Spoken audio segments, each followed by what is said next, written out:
Now, let's get into the Obama stuff because this story is getting wild as it comes out. So you guys remember Kathy Ruemmler, all in the Epstein files. She was the counsel to Obama.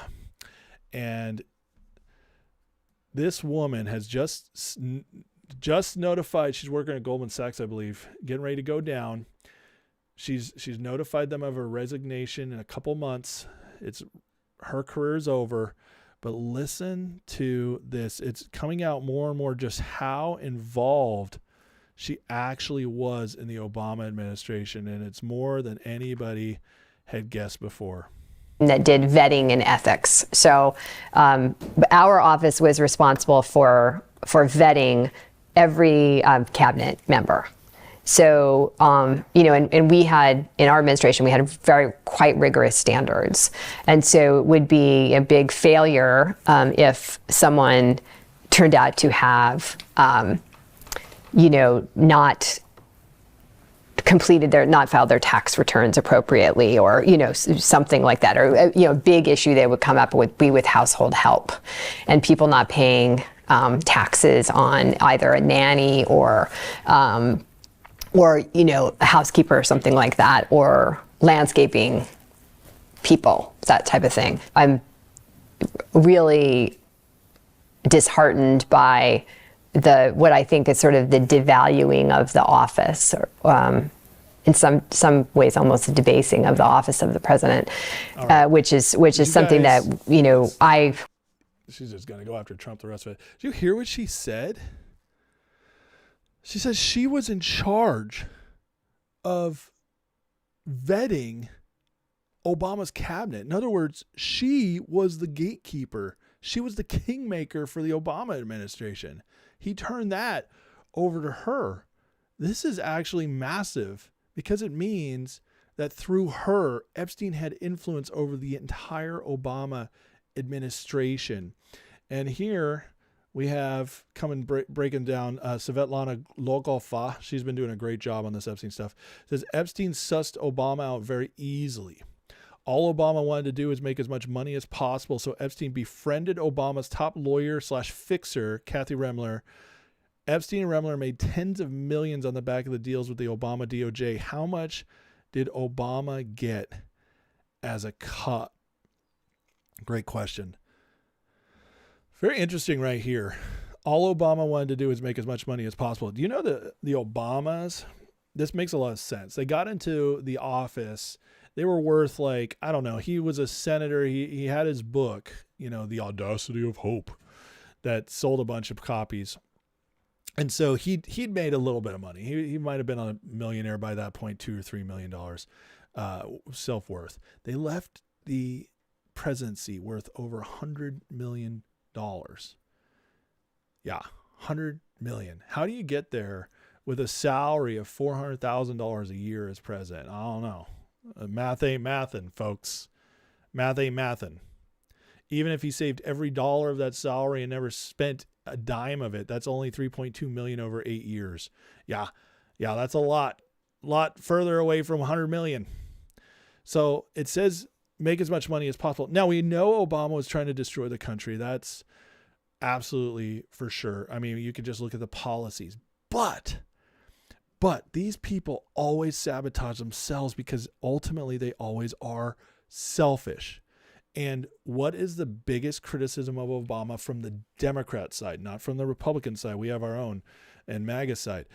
From the Democrat side, the biggest criticisms of Obama was always that he didn't build the bench.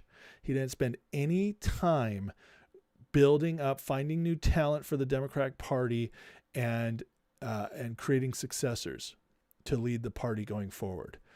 Like what Trump's doing. Trump picking J.D. Vance, elevating him, giving all this time and experience to become presidential. Marco Rubio, same thing. Trump is building a team. That's why MAGA is so strong, because it's not just Trump, because Trump delegates and uplifts. Obama only cared about himself this whole time. And he figured he'd just turn it over to Clinton when he was gone, and he'd go live in Martha's Vineyard while all of us were losing our money, slaves, whatever they unleashed on the world. It all got worse for us. take away. They're all clinging to their guns and religion. You know, this guy hated us. All he cared about was himself. And it's still the same thing. Even in the Trump administration, Democrats get mad at Obama for not speaking out enough because he doesn't care. He's like, well, I give it my best shot. No, I'm just going to go be rich. That's all Obama cares about. And it totally adds up. Well, when you're greedy like that, it opens doors. And through Ruemmler, Epstein, we already know all of his ties here and there, but it definitely looks like he was having some puppeteering going on in the Obama administration, because Ruemmler might have been, well, actually absolutely was, based on what we saw, one of the main decision makers of the Obama administration. Gatekeeper, the vetter of the staff, that matters. Susie Wiles right now, everybody who's anybody understands politics and current politics understands Susie Wiles is one of the most powerful people in this Trump administration. As chief of staff, she's not out there in public. They love to attack her. They love to create narratives, but she's actually one of Trump's most trusted people, and she controls the staff. She's a big deal, and Trump obviously trusts her majorly. Okay.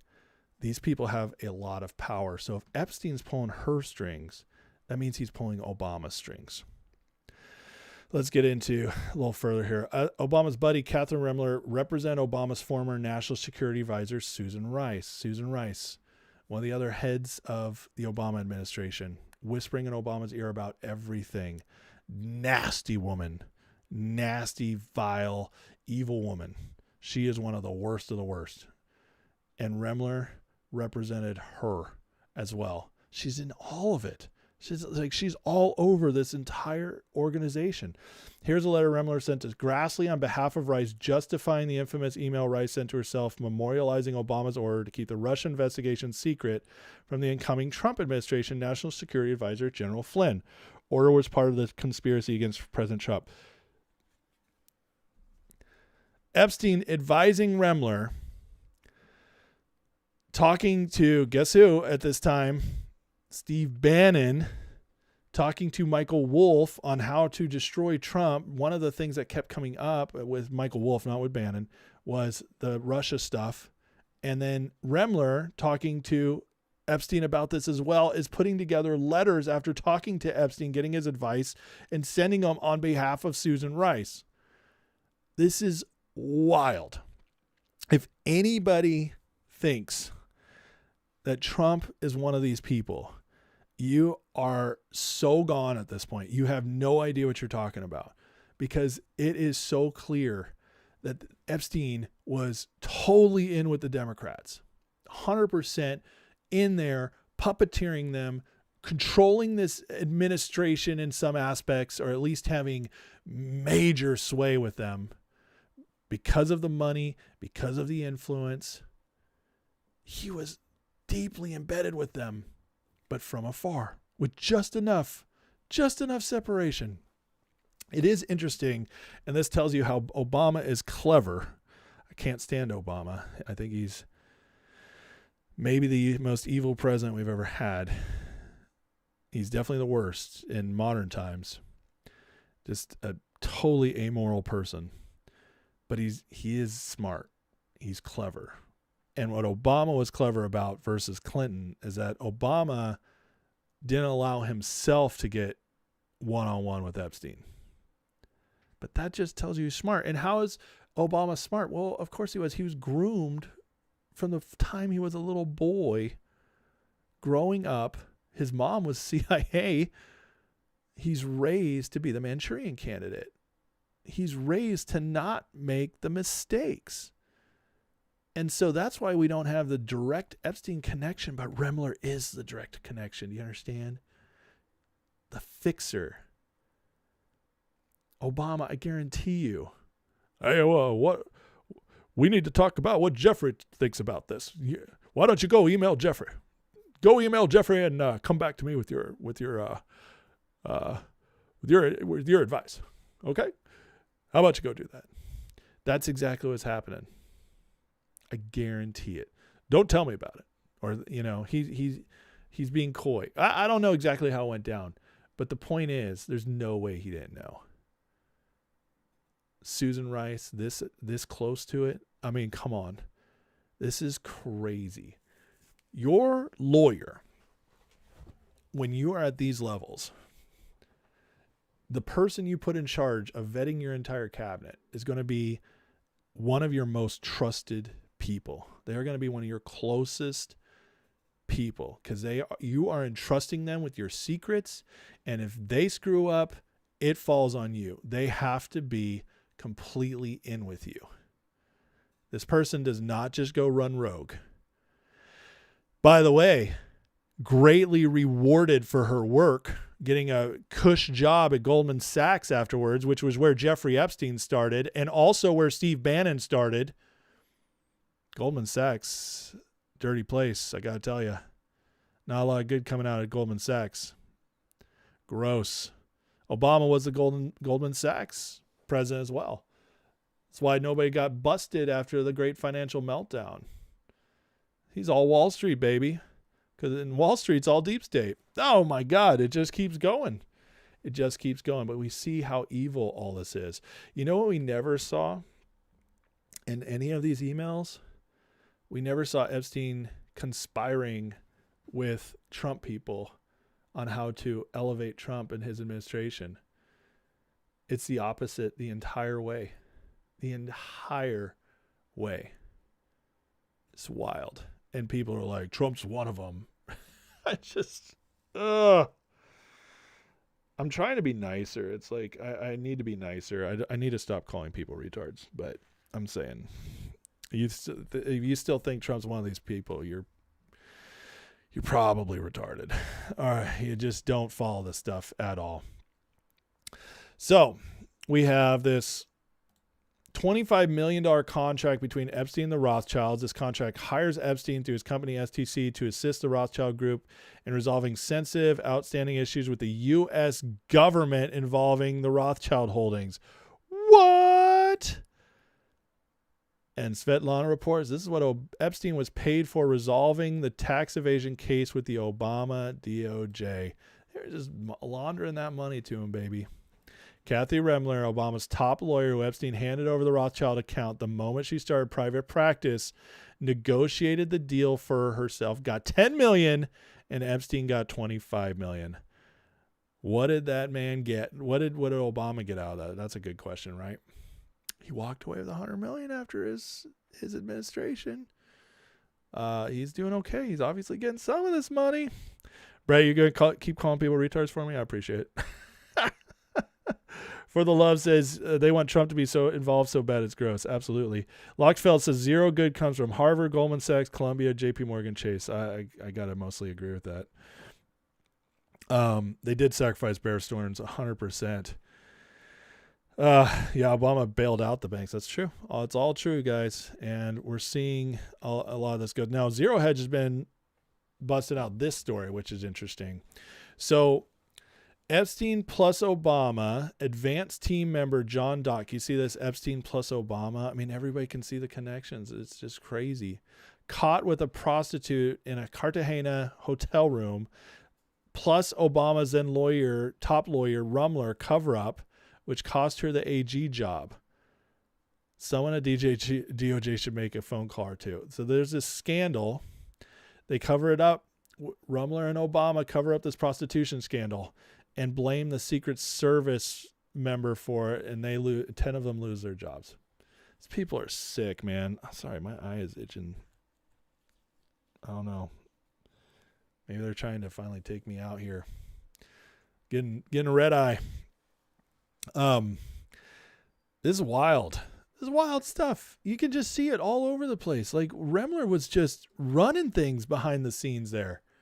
This didn't, like, only the people paying the most attention could have ever found this out back then, because we didn't have X sharing all the details. So somebody doing the best of the best reporting, or somebody in the know, this is the kind of stuff Obama just got away with back then. And we didn't know about Epstein back then either. Imagine if this stuff had come out during the Obama administration. Imagine if we'd had control of X then. Imagine if anybody knew who Epstein was back then. This would have brought down the entire Obama administration. This is a scandal above scandals, and everybody's still like, oh, Trump's doing the cover-up. Covering up what? What is he covering up? Maybe there's a couple names of his friends that they redacted. Maybe. We don't even know that, by the way. That's just the narrative being tossed around. Yes, Howard Lutnick's in the files. He's having to explain himself. That doesn't look good. It doesn't, but it does look explainable. And knowing what we know about Epstein, his story could make sense. We'll see how that plays out. But that's it. Other than that, Trump's entire orbit is pretty clean. And even Trump himself, the more files come out, he just gets exonerated more and more every time. So what exactly is Trump covering up? Marjorie Taylor Greene, what do you got to say about it? Hey, Thomas Massie, what exactly is he hiding? You retards with your, and I'm talking about Massie and Ro Khanna. Well, we'll get to that in a little bit. We're gonna get to how they are out there as if they're these big tough guys with these names and how's that's going for them. We'll get into this. Zero Hedge writes, first of all, here's a letter Epstein helped Ruemmler draft for the scandal, which was sent to the Washington Post. Carol Lenning defending Doc from the sprawling prostitution scandal. Epstein helped Ruemmler draft this. So crazy. Oh, man. And then, beyond the obvious questions of the Obama administration cover-up, which Congress DOJ should ask, the most important one, why did Obama's top lawyer feel necessary to summon the help of Epstein in planning her defense against the Obama admin's biggest prostitution scandal? I wonder why. Jeffrey was the one funneling all that money around. Epstein was not a genius. He wasn't. Brett Weinstein, actually it's Eric Weinstein. Eric Weinstein does this excellent breakdown of when he met Epstein, because everybody met Epstein, right? There's anybody who's anybody. And he said Epstein fancied himself like this big, smart, scientific guy. And Eric Weinstein started trying to talk to him. If you've ever listened to Eric Weinstein talk, he is brilliant. He's kind of annoying sometimes. He's kind of dull, but he is brilliant. And he's one of those guys that's so smart he doesn't have some common sense. But when it comes to physics and stuff, he's crazy. And he's crazy smart. And so he was trying to get to Epstein to talk about some things, and Epstein just was making stuff up on the fly. Epstein's not this brilliant guy. No, the reason you keep Epstein in the know is because Epstein had the secrets. He had the connections, and he could get you the money. That's why you kept him in, because he was a handler. He was a networker. He was the rewarder. That's why you keep him in the loop, which means in a roundabout way, he's got a lot of the control. You check in with Jeffrey is what you do. Make sure he clears it. Make sure he gives you the right language. It's wild stuff. And this, again, is one of the people closest to Obama the entire time. Sidney Lewis says they're the same who ran the Biden administration after. Absolutely, they did. Yeah. Christina says, I was thinking the same thing. Why are people so obsessed with Trump? Because it's not because they're not watching the same show. Some of them aren't. But it's mostly because they just want it to be true. And I got to say, there's some people on the MAGA side who have the same issue. And that issue is that we want something to be true, and it might not be. And for the Democrats, they want so bad for these Epstein files to prove Trump is a pedophile and it takes him down, and it's not going to. So they are going to hold on to it until they can move on to something else. They're just going to believe that there's always some mystery file that hasn't been revealed yet. Or they're going to lie outright about the files that have already come out. I've seen that a lot, actually. On the MAGA side of things, there are a large portion of people, not that large, but large enough to matter and be loud, that believe there are some deep, deep, deep things still hidden in these files that we haven't uncovered yet. That there's some names that are just going to come out. There's going to be something so obvious about either Obama or Hillary Clinton or, name a senator they don't like. That'll be so obvious. It'll just finally end it. But that's not what's happening. And I don't think it's going to happen that way. Now, we could get more files and it could really accelerate things. I do think there is going to be some more that comes out. Don't get me wrong. But if we're thinking it's going to be the one thing that just changes everything, if it's going to be people have built their hopes up and their expectations up on this so high that the truth is probably 99% going to be a disappointment to them. And they're going to always want to believe it was covered up. Not much you can do with that. But what we can do is work with what we have and see what it's heading towards and what it's doing. And people are waking up because of this. We should be celebrating it. Celebrating that Pizzagate has been basically proven to be real, that the Q operation has basically been proven to be real. We should be celebrating those things because it shows that the conspiracy theorists were right. What else are they right about? We should be celebrating the fact that these names are coming out and these organizations, these ties to the Obama administration, the Biden administration, and the Clintons, that they are coming out enough where the public can't deny. That is power.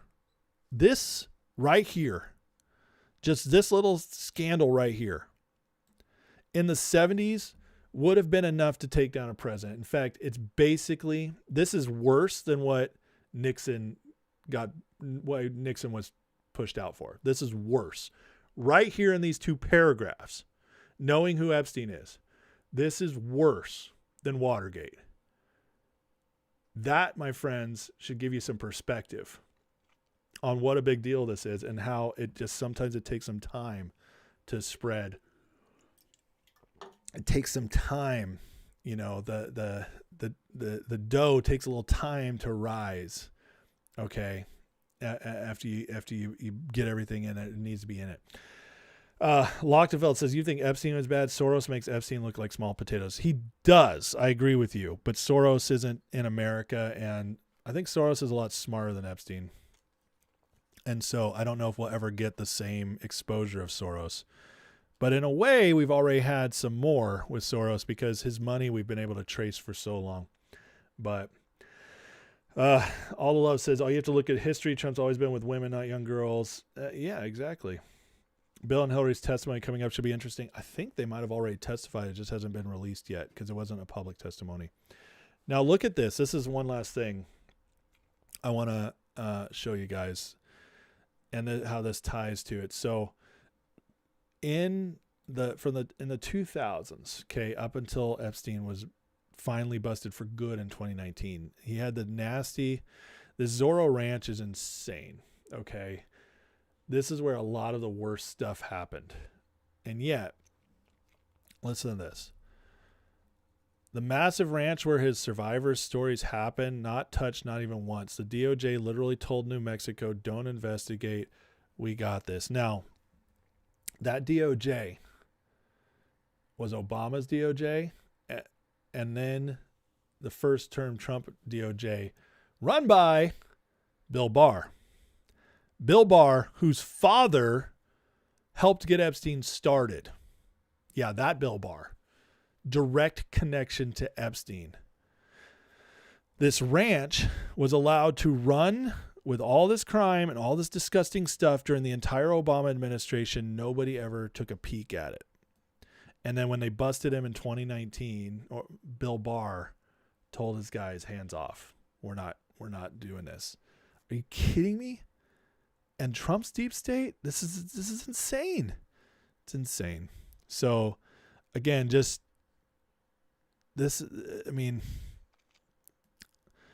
going to come back to this. If somebody brings this up and they're like, why is it a big deal? Just go to this. Ruemmler, who's already stepping down, was so close to Obama that she was his fixer and she was using Epstein. And that alone, it just tells me that Epstein had his hands all up in the Obama administration. So it's just wild. This just goes deeper and deeper.